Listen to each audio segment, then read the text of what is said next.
அனைவருக்கும் வணக்கம். இதுதான் உங்களின் தினசரி சமையல்.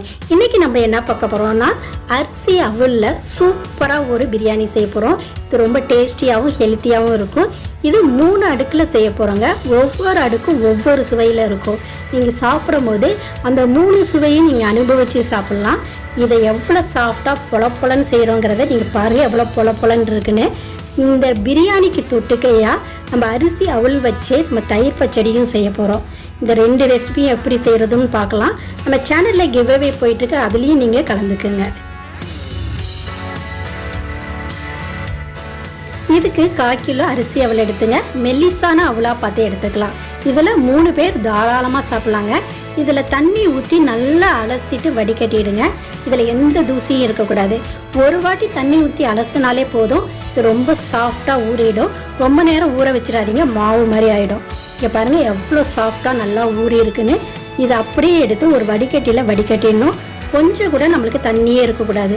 இதேமாரி ஒரு வடிகட்டியில் எல்லாத்தையும் எடுத்து வச்சு அப்படியே வடிகட்ட வச்சுருங்க. க்ரீன் கலர் லேயருக்காக ஒரு கையளவு புதினாவும் கொத்தமல்லியும் எடுத்துருக்கேன். அதை மிக்சி ஜாரில் நம்ம சேர்த்துக்கலாம். அதே மிக்சி ஜாரில் 2 சின்ன வெங்காயம், 3 பச்சை மிளகாய் சேர்த்துங்க. இது வாசனையும் அந்த பிரியாணிக்கு காரத்தன்மையும் கொடுக்கும். 1 துண்டு இஞ்சி, 2 பூண்டு பல்லு சேர்த்துக்கலாம். இந்த மசாலாவுக்கு தேவையான உப்பை மட்டும் சேர்த்துங்க. ரொம்ப உப்பு சேர்க்க வேண்டாம், அவள் உப்பு தாங்காது. இதை குறைன்னு நுணுக்கிக்கிட்டோம். இதில் கொஞ்சமாக தண்ணி சேர்த்து நல்லா பேஸ்ட்டாக அரைச்சிடுங்க. நம்மளுடைய புதினா பேஸ்ட்டு ரெடி ஆகிடுச்சு. இது க்ரீன் லேயருக்கான பேஸ்ட்டுங்க. அடுத்தது 1/4 கப் அளவுக்கு பால் எடுத்துக்கலாம். இந்த பாலில் 2 சிட்டிகை அளவுக்கு குங்குமப்பூ சேர்த்துங்க. குங்குமப்பூ இல்லைன்னா மஞ்சத்தூள் சேர்த்துக்கலாம். நான் கலருக்காக தான் குங்குமப்பூ சேர்க்குறேன். இது ரொம்ப கலர்ஃபுல்லாக இருக்கும். இதை நல்லா கலந்து விட்டுட்டு 10 நிமிஷம் அப்படியே வச்சிடலாம். இது நல்லா கலர் மாறிடும். இப்போ 3 கப் எடுத்திருக்கேன். இந்த 3 கப்புலேயும் நம்ம ஊற வச்சு வடிகட்டின அவலை சரிபாகமாக பிரிச்சுக்கலாம். பிரித்து இது மாதிரி எடுத்து வச்சிங்க. அப்போ தான் 3 லேயர் செய்ய நமக்கு ஈஸியாக இருக்கும். ஒரு அகலமான பாத்திரம் எடுத்துக்கலாம். அதில் நெய்யை எடுத்து நம்ம தடவி வச்சுக்க போகிறோம். நான் கேக் வேக வைக்கிற பாத்திரம் எடுத்துருக்கேங்க. இதுமாரி தடவி ரெடி பண்ணி எடுத்து வச்சிங்க. தயிர் 3 கரண்டி நமக்கு தேவை. அதை வடிகட்டி எடுத்து வச்சிடலாம். ஏன்னா தயிர் பச்சடி செய்யும் போது இதில் நம்ம அவல் சேர்க்க போகிறோம். அதனால வடிகட்டின தயிர் தான் சூப்பராக இருக்கும். 10 நிமிஷம் ஆச்சு. ஒரு சிட்டி அளவு உப்பை குங்குமப்பூ பாலில் கலந்து வச்சுக்கோங்க. இப்போ மீடியம் ஃப்ளேமில் அடுப்பை பற்ற வச்சுட்டு ஒரு எண்ணெய் சட்டி போட்டிருக்கேன். அந்த எண்ணெய் சட்டி நல்லா சூடான பிறகு 1 டேபிள் ஸ்பூன் அளவுக்கு நெய் சேர்த்துங்க. அந்த நெய் நல்லா உருகட்டும். உருகின பிறகு ஒரு 10 முந்திரி பருப்பு இதில் சேர்க்க போகிறோம். 10 முந்திரி பருப்பை சேர்த்துட்டு லைட்டாக வறுத்து விடுங்க. லைட்டாக வறுத்த பிறகு ஒரு 10 திராட்சையும் சேர்த்துக்கலாம். உலர்ந்த திராட்சையை சேர்த்துட்டு இது 2த்தையும் வறுத்து விட போகிறோம். முந்திரி பருப்பானது நல்லா பொன்னிறமாக ஆகணும். திராட்சை நல்லா உப்பிட்டு வரணுங்க. இந்த பதத்துக்கு வந்த பிறகு பொரிச்ச முந்திரியும் திராட்சையை மட்டும் தனியாக எடுத்து ஒரு பிளேட்டில் வச்சுக்கலாம். வச்சுட்டு நெய் அதே பேன்லேயே இருக்கட்டும். அந்த நெய்யில் நம்ம கரைச்சி வச்சுருக்க குங்குமப்பூ பாலை சேர்த்துங்க.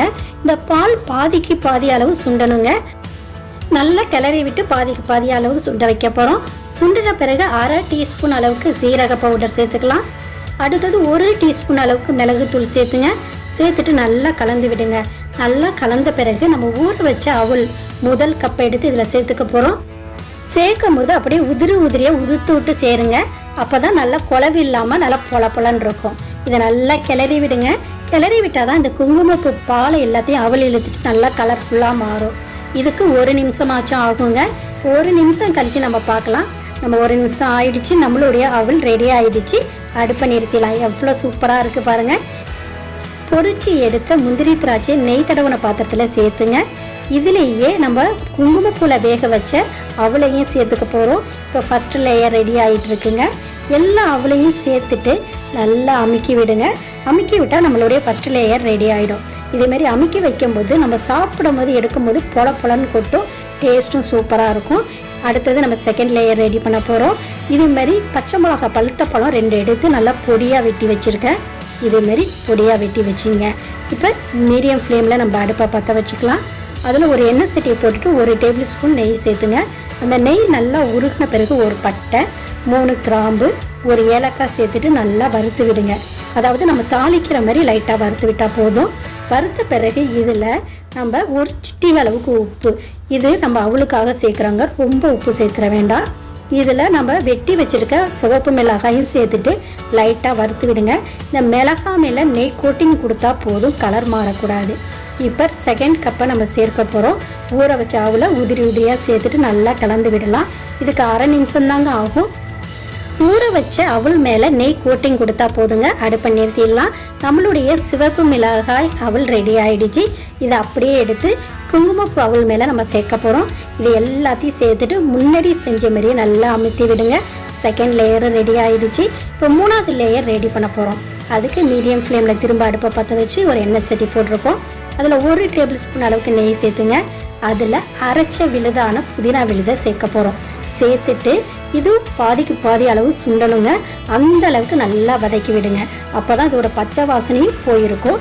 இப்போ பாருங்கள், பாதிக்கு பாதி அளவு சுண்டிடுச்சு.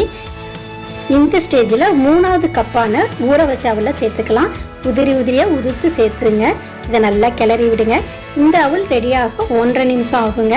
இந்த புதினா சாறு எல்லாத்தையும் இழுத்துட்டு இது நல்லா உதிரி உதிரியாக ஆகணும். நல்லா கலந்து விட்டுட்டு அப்படியே கொஞ்சம் நேரம் வச்சுருங்க. அப்போ தான் உதிரி உதிரியாக நமக்கு கிடைக்கும். இப்படியே வச்சுட்டு கொஞ்சம் நேரம் கழித்து திரும்ப கிளறி விடலாம்.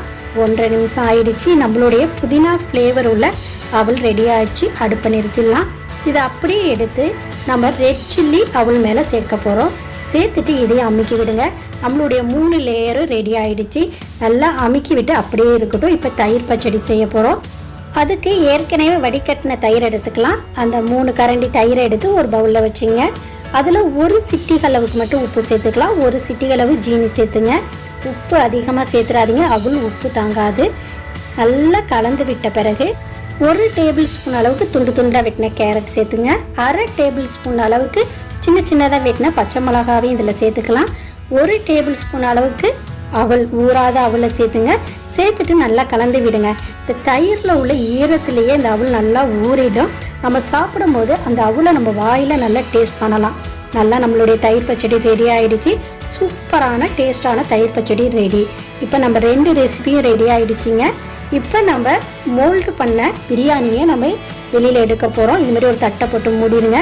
மூடிட்டு கவிழ்த்துட்டு அது பாத்திரத்து மேல் பகுதி தட்டி விடுங்க. தட்டிட்டு இப்படி எடுக்கும் போது அழகாக நழுவிட்டு வரும். சூப்பரான டேஸ்டியான நம்மளுடைய பிரியாணி ரெடி ஆகிடுச்சு. இதை பாருங்கள் எவ்வளோ சூப்பராக இருக்குன்னு. இதில் 3 லேயரும் பாருங்கள், ரொம்ப கலர்ஃபுல்லாகவும் இருக்குது. மேலே எல்லோ, நடுவில் ஒயிட், கீழே க்ரீன். மேலே உள்ள எல்லோ லேயரில் இந்த குங்குமப்பூ வாசனையும் இந்த பாலோட டேஸ்ட்டும் சமத்தையாக இருக்குங்க. நடுவில் இருக்கிறதுல அது பச்சை மிளகாவோட டேஸ்ட்டு சமத்தையாக இருக்கும், காரசாரமாகவும் இருக்கும். கீழே புதினா ஃப்ளேவர், இஞ்சி பூண்டு வெங்காய டேஸ்ட் எல்லாம் சமத்தையாக இருக்கும். இங்கே பாருங்கள் எவ்வளோ பொலன்னு கொட்டுது நம்மளுடைய பிரியாணி. இது எல்லாத்தையும் கலந்து சாப்பிடும்போது ரொம்ப அருமையாக இருக்கும். இந்த 3 சுவையும் நம்ம தனித்தனியாக நம்ம அனுபவிக்கலாம். இதேமாதிரி ரொம்ப டேஸ்டியான, ரொம்ப ஹெல்த்தியான பிரியாணியை உங்கள் வீட்டில் செஞ்சு பார்த்துட்டு எப்படி இருக்குன்னு சொல்லுங்கள். நம்மளுடைய சேனலில் கிவ் அவே போயிட்டுருக்கு, அதுலேயும் நீங்கள் கலந்துக்கங்க.